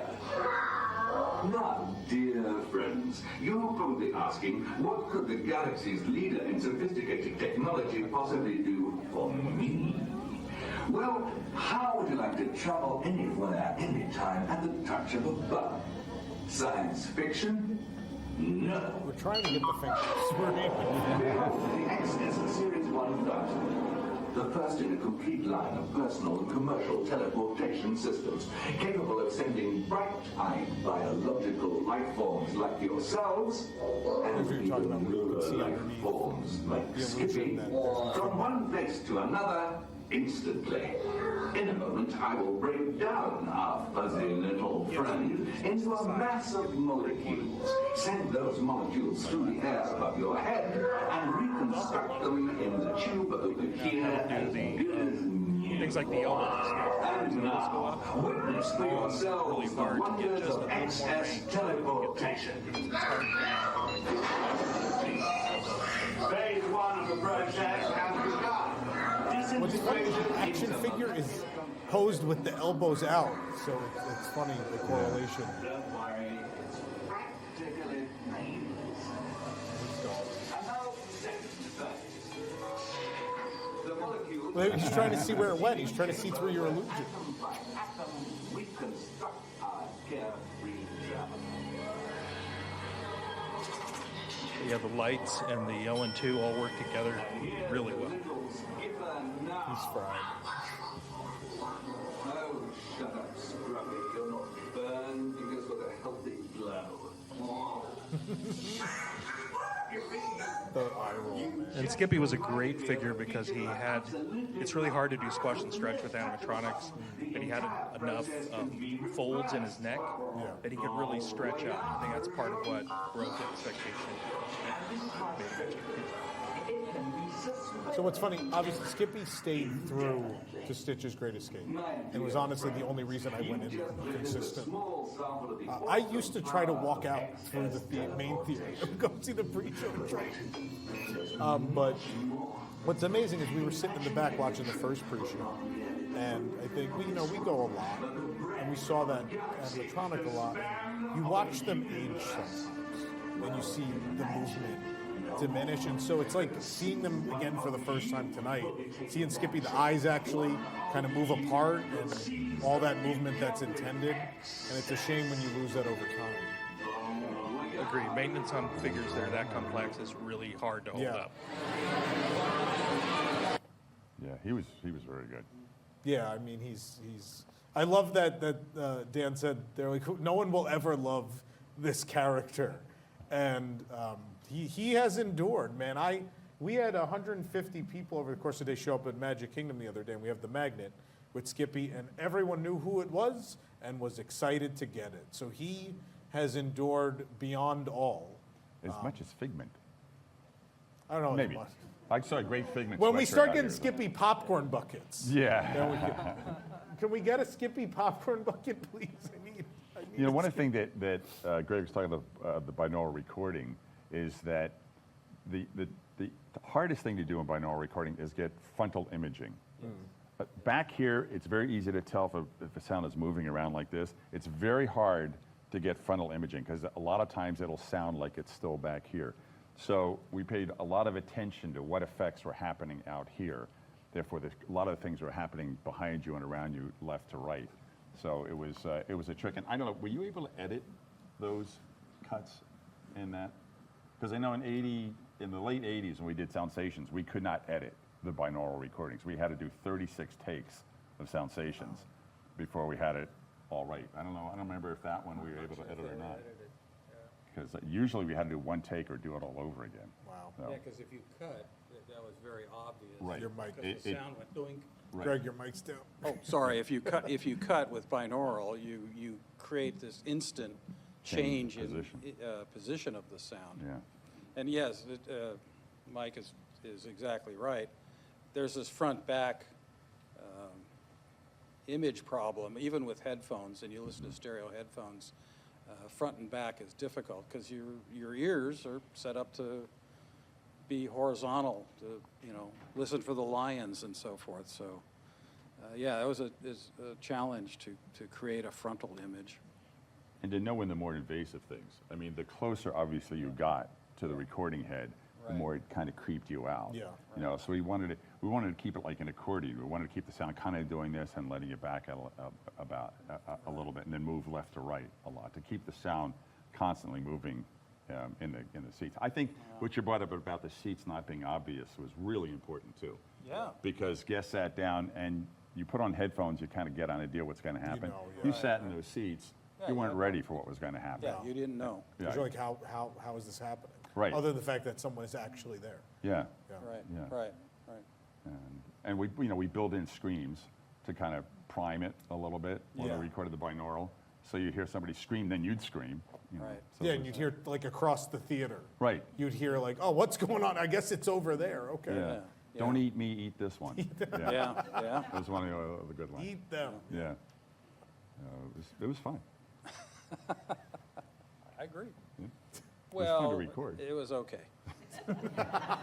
Well, it's because after the second show was, again, all hands on deck. You got to get down there and fix it or do something. So that was, So Dan was talking a little bit about the limited motion of the figure because of the containment of it, right? It's in the tube, and that was absolutely true.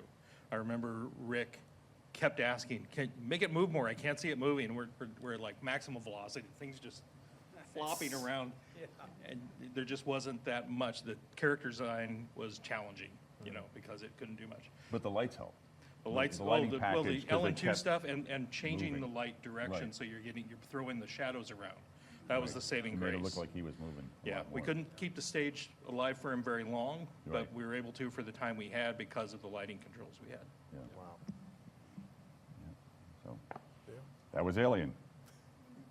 Do Bring you, him back do you want to bust out the trivia?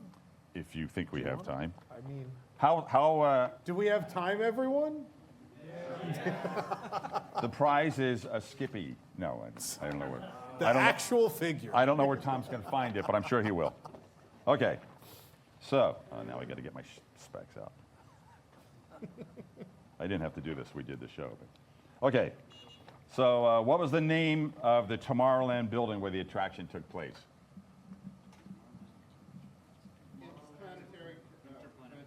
Interplanetary Conventions. That's right. Tomorrowland Interplanetary Convention Center. What was the architectural style of the convention center? Yeah, there was two. The one that Dan had, and then there was one that mentioned it in the documents called Deco Tech. Sounds like a disco term. What is the name of the corporation central to the story? Easy one. There you go. What's the name of the CEO of XS Tech? What's his first two initials? LC. Very good. Oh, somebody's been studying. What is the We name don't of the get management? out much. What's the name of the management supervisor running the teleportation operation for Clench? Spinlock. Who played him? Kevin Pollak. Very good. Is anybody else answering these questions? No. Or this is one person? What does Chairman Clench tell Spinlock he's going to do to him if things don't go well, or where he's going to send him? Oh, you got him. The mines of Crexus 7. 7. Well, I thought it was 6.5. What's the name of the doctor who is assisting Spinlock? Played by Kathy Najimy. Oh, come on. Dr. Femus. What famous supermodel appeared as the XS Tech spokesmodel? Everyone Everyone knows knew that one. You are not XS Tech's next top model. What is the XS Tech slogan? Seize the future. Seize the future. How far across the galaxy is the XS Tech headquarters from Earth? Oh boy. This was all in that pre-show. 80 light years, or 469,255,680,000,000 miles, give or take. How does XS Tech communicate with the people of Earth? It's via hyperlink. And a simple explanation, it can transmit faster than the speed of light by by routing a communication signal through a micro-dimensional wormhole in the quantum substructure of normal space-time. Everybody knew that. What species was Skippy? Oh, He was a Fluth-Magoon cliffhanger. I'm sorry, what? Yeah, say that 5 times real fast. Was that a Seuss Landing thing? Without, Was that- without, say that 5 times without drinking. Name 3 Excess Tech Corporation business units. Oh, boy. They list them all now. They just keep naming divisions. Yeah. Technosurveillance, right? What was that? Mission to Mars. That's Mission an to Mars. attraction. Oh, my God. All right. Cybernetics? Cryocybernetics. Cryocybernetics. Electrorobotics, planetary restructuring, which is one of my favorites, genetic engineering, and hypertransport. The name of the cyberotic performance unit we meet in the pre-show. What does SIR stand for? Oh, they liked him. Who performed the voice of Sir? Very good, they paid attention. What's the name of the teleportation system demonstrated by Sir? It was in that video we just saw. Series 1000. Right. What does Sir tell us about Skippy's teleportation process? One of my favorite lines. It's practically painless. Sure sounds like it. Once inside the teleportation chamber, what does Dr. Femus say she must boost before teleporting one of the human volunteers? The signal? The IQ. The IQ, very good. What does Chairman Clench want to do instead of teleporting one of us? Teleport himself to us. Teleporting himself to personally answer any questions about the wonders of excess. What kind of creature is teleported instead of Clench? Yeah, that's very good. An evil one. An ornithius carnivorous, or a meat eater, right. What does Spinlock tell us will keep the creature trapped inside the teleportation tube? We just talked about that. Beams. Light beams. Of course, they go out immediately thereafter. After the creature is loose in the chamber, why does Spinlock tell us not to scream and remain perfectly quiet? He probably won't eat you. Great, right out of the show. Who plays the maintenance technician that appears in the catwalk above the chamber? Cast member, correct. What kind of audio was used to create the very personal experience in the teleportation chamber? Binaural. What is the name of the binaural recording head? See if one of you guys stand attention. No, Fritz. What other audio technology was used to create the sense of creature movement around the chamber? Line array speakers. Yep. The name Fritz, by the way, I think Joe came up with that name, but he used to be used to record dB levels in the back of Mercedes-Benz. So that's where Fritz came from. And we had one show we were recording, and we had an accident, and Fritz got hit by a race car and rolled down the track and lost his left ear.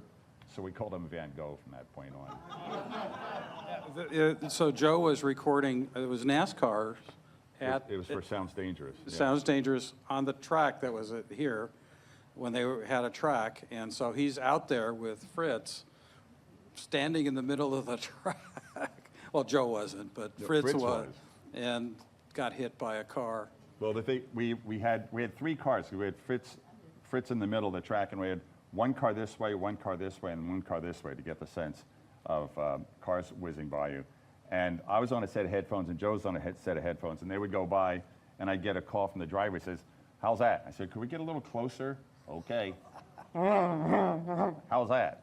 "Just a little bit closer." And Joe and I looked up and see Fritz rolling down the backstretch, and the reel-to-reel recorder unwinding all the way down.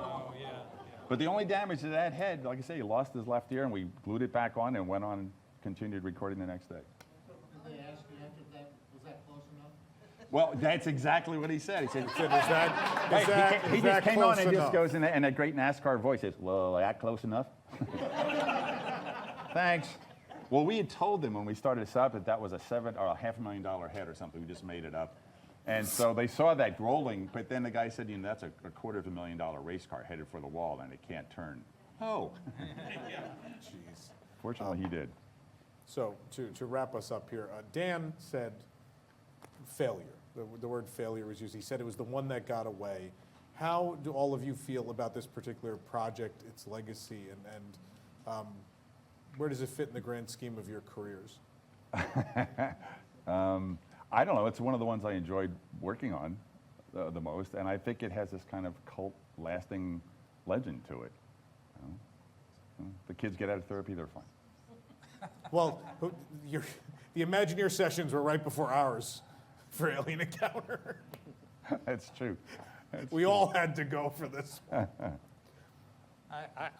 Well, I think as far as career, Didn't do much for it. no, well, So I will I'm tell still you, here. Dan, when we started trying to reach out to people for this, Yeah. Dan gave me a list of names, and as he's reading them, he goes, none of these people will ever contact you back because they had a very negative experience. I want to say it was very stressful because the part two, it was all hands on deck, and me and another guy and Kurt Kinzel and Joe, we all went down to Florida, and like I said, it was all hands on deck for several months. I don't even remember how long, but I think it was, it was 6 months? Okay. Yeah, so the first one opened in what, December of '94. Opened and closed. in Yeah. December. Right. Yeah, it basically was open for the holidays and then went away. Yeah, And then, what, June of '95? Yeah. Was like, now it's open. right. Yeah. Well, I don't think we were down there for 6 months because we had to staff up and buy hardware and Yeah. buy subwoofers. We cleaned out, you know. It closed while you figured things out. Exactly, Yeah. exactly. But then going down there, and it's hard to imagine staying up 14 hours a day and trying to get this stuff done. But when everybody's with you and everybody's working to the same goal, I find it very exhilarating in some ways. I know it's exhausting, but But as Tim said, that's part of any install project. exactly. You know, the tension and the long exactly. hours, it wasn't because it was alien, it's because we did have a short window to do it, but that's Right. part of install. That's, you know. It is, Well, and we got it open. Right. and we right. got, yeah, Guests came through and enjoyed it or were scared or screamed. right, But I felt like we accomplished the goal. It just took an extra round to do it. yeah. And yeah. we're here, and it clearly resonated with at least a number of guests. And I thought it was a gutsy show. I was actually Yeah. kind of proud that Disney was willing to try something that was a little outside our normal wheelhouse. Yeah. And honestly, I think it's a little less scary than the fascist version. I do. I don't think I I've don't ever even seen those disagree. drawings, but those look, to me, those were terrifying. Yeah, I mean, the architecture alone is much scarier than. Yeah, than the and version that that's, existed. Gil was so good, as Dan Yeah. said a number of times, he was brilliant at Yeah. doing stuff. Yeah. But he really hit the mark on what they were trying to do, and I thought Clench in those things was just, it was like the monsters gone wild, so. Yeah. Probably good we took the Tesla coil out, though, I think. Yes, Oh, we didn't talk We about talked- that, I yeah. think this is a good story to end on, because I didn't even know this. Oh, yeah, Yeah. no, that was there was a real Tesla coil in the theater. Not a small one. Right, spark. yeah. A real spark, but it Yeah. kept blowing everything. Yeah, everything else yeah. out. Fortunately, none of us had pacemakers, or we would have figured out what was wrong with it. Exactly. So it was, I think it was above one of the door, I can't It's remember. the entrance door. Yeah, The the entrance door, and it would throw the sparks across the theater. And it was quite terrifying and quite loud. And Yeah, that was real sound. it was natural real sound. sound, and it was really loud. And like Darrin said, it got into everything. Oh, we take down the noise. cabinets, figures would Yeah. freak out. And Yeah, just shut yeah, down, yeah. and they were not close. They were downstairs and a ways away. Right, right. That didn't last long. Yeah, we didn't think that one through. But that's what happens. Yeah, You know, Dan said sometimes we make mistakes, that was one. yeah, But it was fun while it lasted. right. But I think even with, an incredibly talented group of people, it's just, career-wise, you probably have to come to the realization that we all can't succeed every time. See, I don't think it in the wasn't, same way. I don't think it was not successful. I think it was successful. And I think Dan made a great point, the cost of things, it's always that it was too scary, and I don't know, I'm sure it was to some people. And I think somebody asked that great question about putting it in the other park, maybe that would have been the better thing to do, that the Magic Kingdom was too gentrified, Yeah, and it's might not have what been. people expected Right, from right. that park. But I would argue vehemently that it was a failure. I don't think it was a failure. I've done shows that are failure. Believe me, I know failure. And mean, you the know, business opening changes closes, too, we all have, right? we all have attractions that It was have there done. for quite some time. It wasn't like it was only out for Right. a year or two. Yeah. As a matter of fact, I was just reading a memo the other day that Rick had put together in 2000, and he had a whole list of Marty. He'd come down to see the show, and there was like a page and a half of all the things that had been turned off or whatever. So I did feel sorry for the ops people. There were some people I found them in the tunnels underneath having a nervous breakdown because being in there all day long with the light and the dark and the sound and Yeah. it was hard for some people to take. Yeah. You know, going through it once is one thing, but being there all day long. Yeah. So but it worked because it was so intense, and the all dark was a really important Yeah. part of it. So. Like you said, it was gutsy. This is a lot of things that they had never, a tone and a show the likes of which they had never tried before.